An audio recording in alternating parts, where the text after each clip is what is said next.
ओम शांति। आज बाबा की मंडे की मुरली की पहली बात है। बाबा ने कहा अगर हम खुद क्रोध करते होंगे तो किसी को कहेंगे भी कि क्रोध नहीं करो तो वो नहीं मानेंगे। जैसे घर में होता है ना, बड़े होते हैं और वो अपने छोटों को कहे कि इतना गुस्सा मत किया करो, तुम्हारे लिए ठीक नहीं है। अब यूथ हैं तो उनको अपनी उम्र के हिसाब से गुस्सा आता है, लेकिन अगर हम भी गुस्सा करते हैं और फिर हम उनको कहते हैं तो उसका असर नहीं होगा। बाबा ने कहा ये तो सच नहीं हुआ। ये तो जैसे उस पंडित की कहानी हो गई जो कहते थे, एक कहानी के हिसाब से बताया जाता है। तो पंडित कहते थे कि राम का नाम लो तो नदी भी पार कर जाओगे, नाव की ज़रूरत ही नहीं पड़ेगी। तो उनके सत्संग में एक बूढ़ी सी माता जी आती थी और वो बूढ़ी सी माता जी रोज़ अपने गांव से गुरु जी का सत्संग सुनने, माना पंडित जी से सत्संग सुनने के लिए या बातें सुनने के लिए वो नदी को पार करके आती थी उनकी बातों की वजह से। तो एक बार माता जी का दिल हुआ कि मैं पंडित जी को लेके जाऊं अपने घर।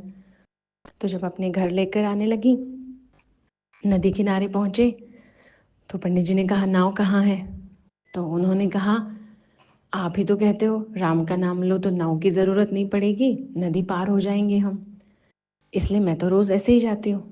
तो पंडित जी ने तो मना कर दिया कि मैं तो नहीं जाता तैर के, मैं नहीं जाऊँगा। डूब गया तो, क्योंकि नदी का बहाव तो तेज़ होता है, कोई तालाब तो है नहीं, नदी तो बहती रहती है। तो इस कहानी की वजह से ही बाबा ने हमें रेफरेंस दिया कि ऐसा पंडित नहीं बनना कि खुद तो गुस्सा छोड़ा नहीं।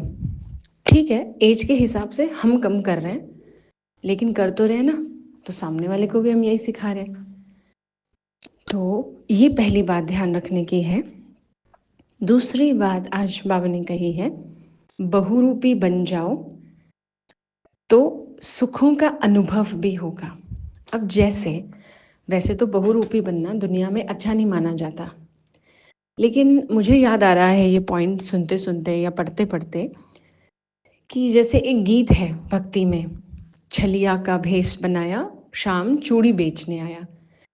तो कैसे कैसे भेष बनाकर वो आते हैं और मिलते हैं, अपने गुणों को, अपनी वैल्यूज़ को हम में भरते हैं। तो ऐसे ही बाबा ने आज कहा बहुरूपी बन जाओ, मतलब जैसा कर्तव्य वैसी ड्रेस पहनी जाती है ना, जैसे डॉक्टर की ड्रेस, जो एडवोकेट होते हैं उनकी ड्रेस, या जो फायर ब्रिगेड में काम करते हैं उनकी ड्रेस, जैसा कर्तव्य वैसी ड्रेस होती है। तो बाबा कह रहे हैं आपका भी जैसा कर्तव्य